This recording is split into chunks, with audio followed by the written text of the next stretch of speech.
Hey everybody, it's your geeky girlfriend Caitlin, and I recently got a new bookshelf. Here, I'll show you guys. See, it's like right there in the corner, and I have all of these books that need to go on the bookshelf, in addition to my colored shelf that I have. We are going to talk about this book that I just read, Raiders of the Lost Heart by Joe Segura, whilst, if you will, I make room for all of these books that I have to add to my TBR list to the shelf. So yeah, we're gonna just do that together. So we're gonna shelf some books while talking about this one. Like I said, I'm Caitlin, your geeky girlfriend, and if you are new here, hit that red button and subscribe to my channel. I've gotten a couple new subscribers recently, so if you are new here, this page is everything books, movies. There's some Taylor Swift music stuff on here. Lots of book stuff though, lots of movie stuff though. I am going to be starting some TV show stuff probably in the new year, so if you like that, stick around for that too. Make sure you hit that bell, get notified about all my latest videos, and give me a thumbs up if you like this video. This book, Raiders of the Lost Heart, first of all, look how cute this cover art is. And I actually read this book as an experiment because I saw it at the library and I thought, this book is probably no good at all because it has such a cute cover. And it's the epitome of like, don't judge a book by its cover, right? I was like, there's no way with a story and a cover this cute and fun that the book could actually be any good. And I absolutely loved this book, you guys. I ravaged it. I read it in just a few days. I started it on Saturday, I think technically was when I started it. And I finished it this morning. So less than a week. It was so fun. And if you like Indiana Jones, if you like National Treasure, if you like any sort of treasure hunting, archaeological movie or film series, TV show, anything like that, then this book is going to kind of hit the spot for you because that is the premise of the book. So the story follows Socorro Meha, or Corey, which is such a cute nickname right away. So I was instantly drawn in by that.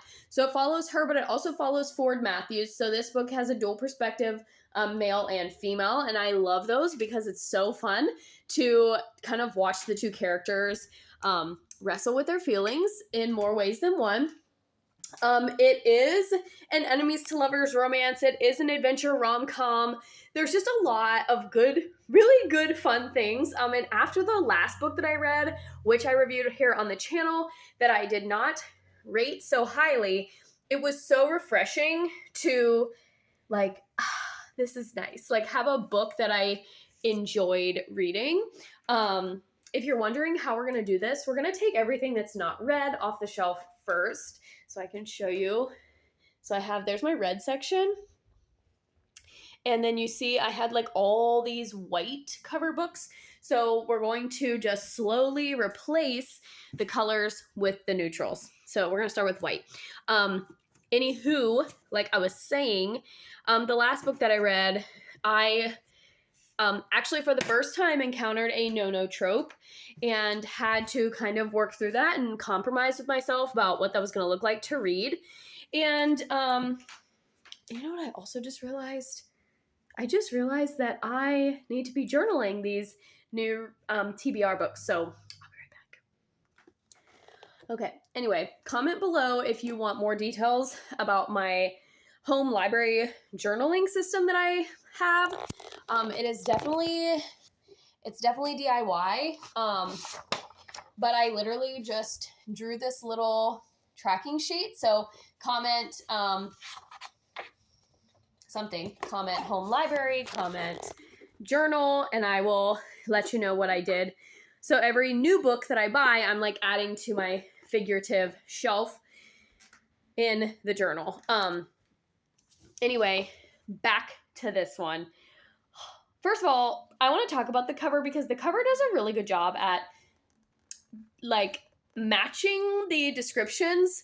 And I get kind of frustrated sometimes when I read a book and the characters on the cover do not match what I had pictured in my mind. Like when I read the description and when I read, what the author had what the author had created for their story, it doesn't always match up, and I get frustrated by that. So this one, I felt like both the characters, like whoever did the cover art, did a really good job at matching the descriptions of what Joe Segura had intended. But yeah, so like I was saying, so much fun. There's a little bit of comedy. Let's talk about the spice level really quick. So it is an enemies to lovers romance. This is an adult romance. So there was a lot of adult language and a lot of innuendo language, and a lot of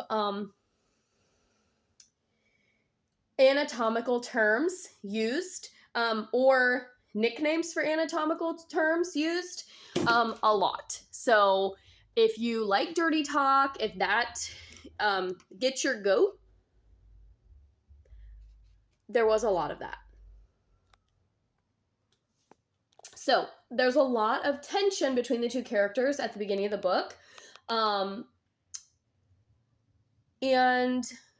what time is it? So anyway, lots of tension at the beginning, and honestly, the tension and the buildup was spicier for me than the actual them doing the deed. And so for that, I give it a 2. You could probably go 2.5 depending on your level. I wanted a little bit more out of the spice level given the amount of tension that was there in the beginning.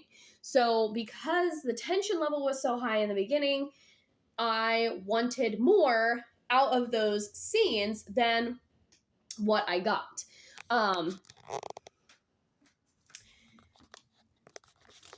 Moving down, getting some of the books. So yeah, I would give it like I said, a 2 to a 2.5. Depending on your level, like I said, you might go 3 for this. But it all just depends on your comfort level as a reader and your kind of your expectations as a reader. So yeah, spice level was good though. Like it was nice. It definitely was just like a minor plot point. Definitely not the major storyline. Okay, so essentially the plot is they're in this lush Mexican jungle, hunt, like on an archaeological dig, which is just so fun, and the scenery is great. Great visualization was able to happen during this book. Like I said, I loved everything about it. The only reason I did not give it 5 stars was 1, because of the spice level of the actual intimacy scenes, but number 2 was because of the ending. I almost cried, which was fine because it's rare that a romance novel makes me cry, but I almost cried. But then at the end, I was just disappointed. Like I just wanted so much more. Like the ending is happy, don't get me wrong, but I just wanted so much more. And so I was just like, So I gave it 4 stars for that. But I mean, very nice, refreshing change of pace from the last book that I read. And there is a sequel to this called Temple of Swoon, which is already on my list, so I will definitely be checking that one out. But I do have 4 books currently at home from the library, so we are just cranking them out. So I will be returning this one and starting the next one. But this was such a fun read. I'm so glad I trusted my gut and decided to pick it up. And I think I have officially proved you can judge a book by its cover, because this cover is so cute and so fun, and it just, like, I was entranced just by the cover alone, and the story definitely delivers. So you definitely can judge a book by its cover. Don't write off anything that has a fun, froofy cover, because it just might be what you're looking for and what you need. honestly, I think that's it for this video. You guys know that I don't like to do too much details here on the YouTube channel. I like to kind of just give a very basic, like, these are the tropes, these are the things you can look forward to. If you like this, you might like this book type of a thing. If you want the full review, you can follow me over on Goodreads. But otherwise, I think I'm gonna leave it at that. Just know that I really, really like this book. We'll be reading the sequel, so I can't wait to review that one. Give me a thumbs up if you have also read this book, or give me a thumbs up if this is one that you had no idea about, but you would like to read just based on this review. Overall, I did give it a 4 out of 5 on Goodreads, which means this gets an 8 out of 10 for me, because I always try and do everything out of a 10 on here. That's the same rating scale that we use in our book clubs as well. So I just do the Goodreads read and then I transfer it over. I did end up giving it 4.25 stars over on Storygraph, just because I think I liked it a little bit better than a 4, but it just wasn't quite 5 stars. So I did give it 4.25 on Storygraph, but overall, still a super sweet and fun story. Definitely loved it. I think if you like romance, if you like rom-coms, if you like enemies to lovers trope, if you like the one bed trope, if you like spicy, like, tension between, like, a love-hate sort of a thing, then definitely. And if you like lush sceneries, tropical locations, exotic locations, like, this book has all of that. So if any of those are your vibe, this is what you need to read next. So thank you all so much for watching. I'm going to get back to my bookshelf organizing. And like I said, comment something below, whatever you want, journal, books, home library, and I will comment how I did my home library tracking journal, and maybe one of these days I'll do a video about it. So thank you all so much for watching, and I'll see you next time.